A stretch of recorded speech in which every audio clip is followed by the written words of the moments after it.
Just before the Easter holidays, I had the privilege and pleasure of interviewing Zinzan Brooke as part of the Hulley Memorial lecture series, and I'm very excited about the prospect of interviewing our next guest in the Inspire series, Imogen Slaughter, actress, theatre aficionado and Old Framlinghamian. Imogen is well known to successive generations of college A-level and GCSE history students for her role as the Virgin Queen in David Starkey's outstanding TV documentary, Elizabeth. She is also featured in a host of popular TV series and shows, including The Bill, Feedback, Doctors, Silent Witness, Sherlock and Eastenders.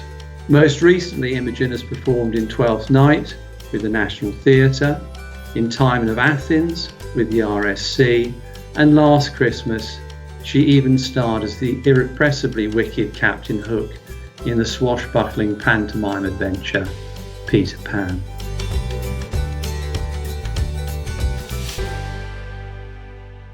Imogen, what a delight to see you again, albeit remotely. Albeit remotely, exactly. You're evidently in rude health and good spirits, a wonder to behold.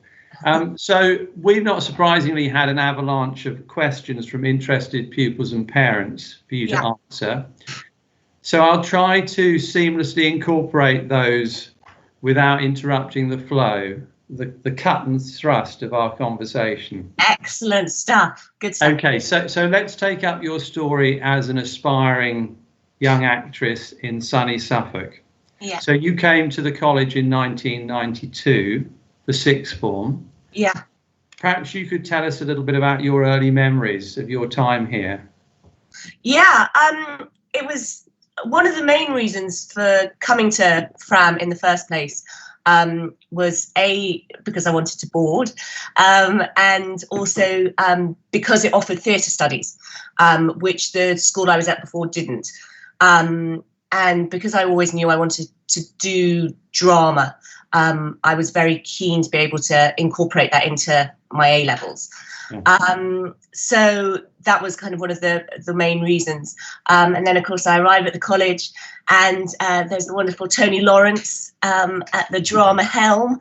And it was wonderful. That was brilliant to be able to actually start learning more about drama, because I hadn't done drama GCSE. I hadn't had any formal lessons. I'd done school plays, but I hadn't kind of got to grips with the theory of things. And so that was brilliant to start to be able to kind of get to the grips of the texts and not the kind of nitty gritty of what else drama entailed, really. And what would you say were your most memorable moments on the stage in terms of drama related activities? I think when I was in lower sixth, when I just arrived, Dr. Baird was directing black comedy with the upper sixth English group, with his upper sixth English group, and one of the girls dropped out at the last minute. And he said, "Oh, would I do it?" I was like, "Oh, okay." And I didn't know I hardly knew anyone, and I definitely didn't know the upper six, who were a bit scary. And so that was really exciting, stepping in and playing Clear in black comedy. And then, Esther Plant and I won the Shakespeare on the Platform competition, and we came back from winning that in London. And then had a performance of My Mother Said I Never Should that evening. And Miss Lawrence telling us to calm down, just because we won that didn't mean that this evening's performance was going to go brilliantly. So we must, concentrate on what we had to do. But yeah, so those were two big highlights, I think. Brilliant. Obviously, you cut quite a dash on a number of fronts. And, from the history department's perspective, you could have done pretty much anything. You were very sort of erudite and scholarly as a youngster, and you were profoundly sort of engaged in the whole business of learning.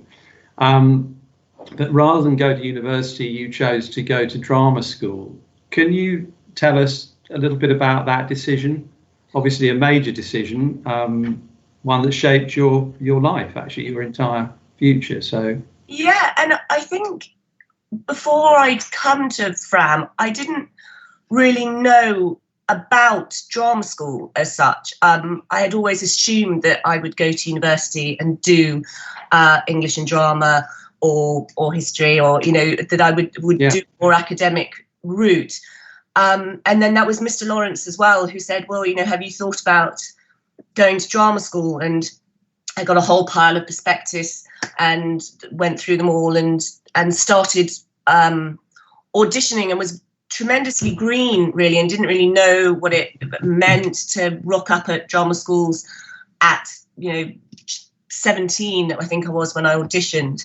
And so it was a huge learning experience. And then I was lucky enough to audition for quite a few and do quite well. And I suddenly thought, oh, maybe this is an option. And then I got a place at Oxford School of Drama, and it was, I didn't have to achieve any A-levels or anything like that. And that actually took a huge sort of pressure off. And so in a way, deciding to go to drama school was a bit of a cop-out, because it was an easy, it was an easy option. I always knew that was the one thing that I could do more easily, whereas I enjoyed academic subjects, but I had to work harder at them, whereas drama came more easily. So in a way, it was just an easy option, I suppose, to go to drama school in many ways. And looking back on it, I know it was originally a two-year course at the Oxford School of Drama, but what do you think the particular specialisms which are on offer there, which aren't really quite as readily available on drama courses at universities? I think the main thing is that you work a lot more practically. So it's very structured.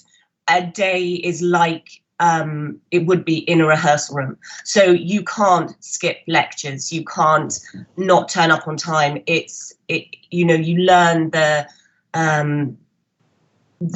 strictness that's required to be an actor, and you have to be very strict with yourself as well.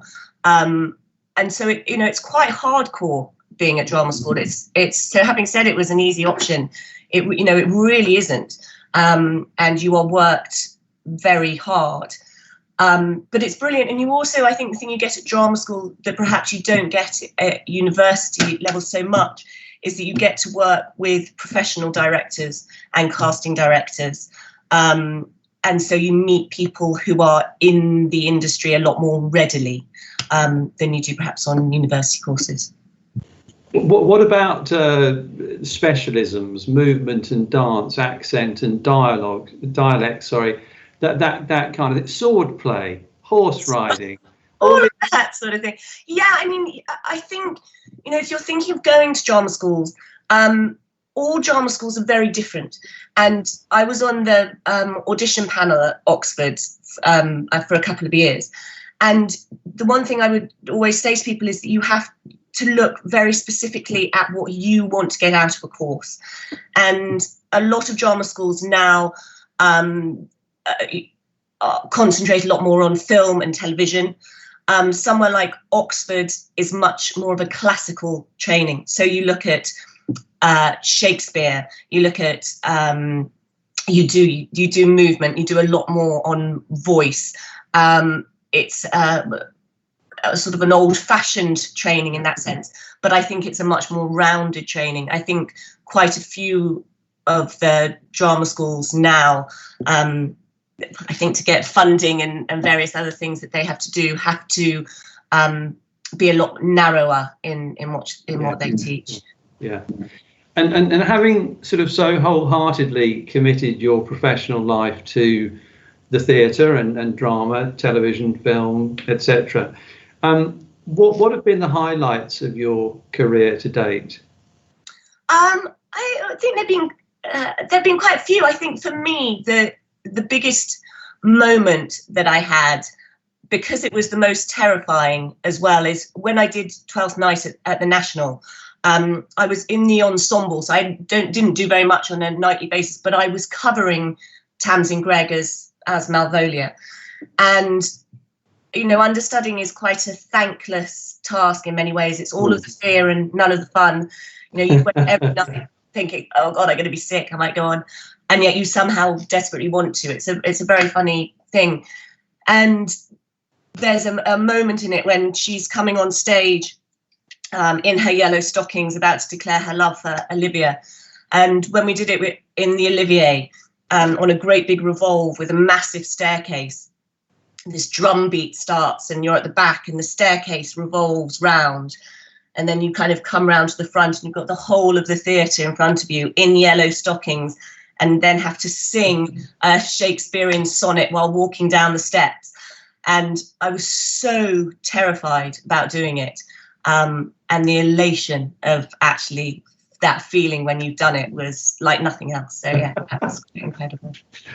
So, and again, thinking about this rich and varied seam of opportunity and of roles and experiences, what's your favourite role on stage, on television, in film thus far? And is there still a role that you're still itching to play? Is there? I think that there are so many roles that I would still love to play. It's funny, as you get older, you suddenly realise, well, I'm never going to be Juliet or Hedda Gabler. That kind of moment's past, perhaps. I'd love to have a crack at Lady M. I'd love to play Cleopatra. Those are the kind of Shakespeare ones that are still out there that I'd love to do. And as far as roles that I've played, I think one of my favourite roles was I played Sue in Abigail's Party, which is not it's not Beverly, it's not the main role, but it was such fun to play, and the cast was so wonderful. So that was great. And I played Helena as well in Look Back in Anger, and that was a great role. But all of them, I've enjoyed all of them for different reasons. I can't pick.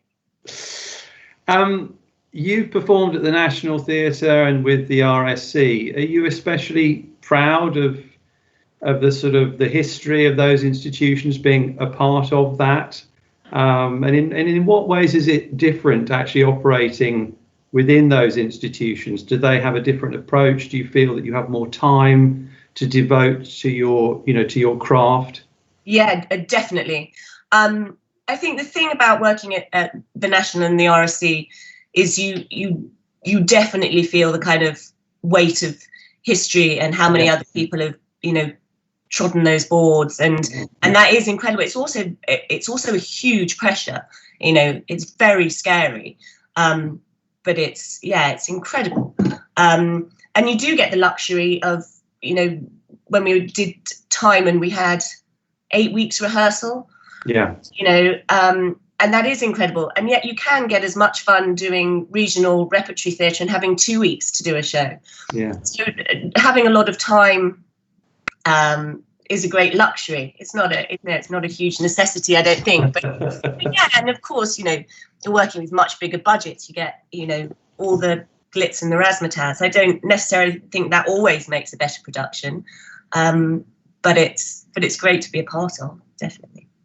Can you just sort of identify the sort of the nature of the buzz when you stand on the stage of the National in front of a packed auditorium? Is that a very special fillip? Is that a tremendously enriching experience for life? Yeah, I mean, I don't know. Being on any stage is incredible. Being on a very small stage, when you've got the audience 2 feet away from you, is hugely exposing. If you're on a massive stage and you can't see anything with the lights, in a way you feel safer in lots of ways. But I think it is just feeling that kind of vastness in front of you, and knowing that it's packed with expectant people, it's a strange mixture of absolute terror and absolute joy, and a lot of people will say you can't really remember how it feels, and you don't. You kind of go through it in a blur. If you do it lots of times, then you relax into it. But definitely those first few performances, you almost have no idea of what you're doing in some ways. So, yeah, I mean, you talked about being sort of exposed, you know, in terms of sort of more intimate theatres and such like. Are there any sort of particularly challenging experiences you've had at Aldborough, at Southwold, in those, you know, different contexts under very different circumstances? Yeah, I think definitely doing farce and comedy when you are really close to your audience is very hard, because they can see everything. You know, there is no room for mistake. And you know, I've also done some quite emotional pieces in very small audiences, with very small audiences, and that is very exposing. You know, you feel very vulnerable. So that's quite a challenge. And often when you're working in smaller spaces, you're working with audiences on more than one side, so you have to be aware of playing to different angles. So as a skill, you have to be very aware of your playing area as well. And again, I mean, you're actually probably at the peak of your powers as an actress right now. But in the round, would you recommend acting as a career? Is it something that, you know, is the juice worth the squeeze, as it were? Yes, definitely. It is. You have to really want to do it. And, you know, it's not something to go into for if you want security or you want glamour. It's not glamorous at all. It's a hard slog. But my God, the rewards are amazing. You get to work with incredible people. You get to, you know, be part of incredible projects and explore different things that you might never get to do in real life. But you have to be tough, and you have to be aware of yourself and your own limitations, and also where you can push yourself. But it's definitely worth the squeeze. But that can be very hard sometimes. Yeah. So I mean, thinking about coping strategies, how exactly do you go about dealing with that sort of transition from those incredible highs when you're coming off stage to rapturous applause again before a packed audience in a state of supercharged euphoria? Then soon thereafter, when the dust has settled, you've got that relative low, wallowing in sometimes days and weeks of inactivity, waiting for your agent to call to give you the next lifeline. Are there particular strategies that help you deal with that? I don't know. It is bizarre, because the highs are so high and the lows can be so low. I think calling on having friends, and have a naff that it sounds, having supportive friends and family, I think is absolutely vital, and being able to have people you can talk to when you are feeling down, and remembering that lots of people are in the same position, not in a kind of a smug way of knowing that other people are not working either, but you can pull your misery. We're all down. But that's quite reassuring, and I have built up a wonderful network of friends, and so going out and getting together and keeping that creativity going, whether it's doing play readings together or chatting about projects or trying to write bits or just reading and, increasing your life knowledge and just keeping your mind active and trying not to dwell on things. But it's hard when you go back to pulling pints or waiting on tables or, Yeah. And when you were just alluding to, support from family and friends, your family, your immediate family, both your own immediate family and your sister, your niece, your father, etc., they're all sort of hugely committed to this particular drama cause, aren't they? So they really do understand, they do empathise. Can you tell us a little bit about what they do? So my father went to Cambridge and was in the Footlights, and in the Marlowe Society and did lots of acting. And I think, well, he did. We would have loved to have been an actor, and then met my mother and decided it wasn't a stable enough career, so became a headmaster. Yes. Very similar to acting in many ways. So he did that, but he's always been supportive. Yeah. And then one of my sisters was a nurse, and my other sister was a ballet dancer. So, there's definitely that creativity there. And my niece trains as an actress as well. So there's always been that support. I think my parents sometimes wish that, because my husband's an actor as well, I think they wish that one of us had a slightly more secure protection. But no, we're so lucky. I couldn't have done it without their support. I really couldn't. I think it's very tough if you don't have that family support. So, right now, you mentioned your husband, Matt, who's an actor, and then you've got two charming young daughters, and that's wonderful. And how are you managing to balance parenting and schooling and work commitments during these difficult and disturbing times? I'm thinking about the lockdown sort of experience, which we wish wasn't real, but unfortunately it is. Yeah. I think we're, rubbing along as most people are. I mean, for us, obviously, at the moment, there isn't any acting work. Nothing's happening. All the theatres are shut. Productions have closed. Matt does quite a lot of training work, corporate work. So that's going on via Zoom and various other things. So he's trying to keep up with that. The girls are doing their schoolwork. I'm trying to keep calm and not lose my temper too much. But yeah, so we're just keeping going and trying not to think of things in the too distant future and kind of stay in the present really and just keep going day by day. But we're very lucky. We've got a garden and things like that. But it's tough to keep motivated and for everyone, I think, at this time. But yeah, we're rubbing along. So, I mean, it's interesting. Today's the 23rd, and one of the big excitements of this week, of course, is the free viewing of Shakespeare's whirlwind comedy of Mistaken Identity, Twelfth Night, on the National Theatre's YouTube channel at 7 o'clock. It is. What are your own memories of this highly acclaimed production? What do you recall from that experience? Because it was quite something, wasn't it? Yeah, it was. And I think quite early on in rehearsals, we could feel that it was going to be something. And it was very exciting to be a part of. The cast were amazing. We were, it's not always when you have very big names and quite starry cast that casts bond very well. And as I said, I was only in the ensemble for it. And people were nothing but kind and supportive. And we worked very closely as a team, all of us.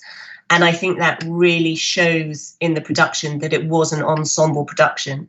And although you had, obviously Tamsin Greig and Ollie Chris and Phoebe Fox as the kind of the leads, it's very much a piece that's molded around all of us. And it was so exciting because the first night when we opened, and as I said before, it was on this massive revolve and technically everything went wrong. The car wouldn't start at the beginning. Got stuck. It was just awful.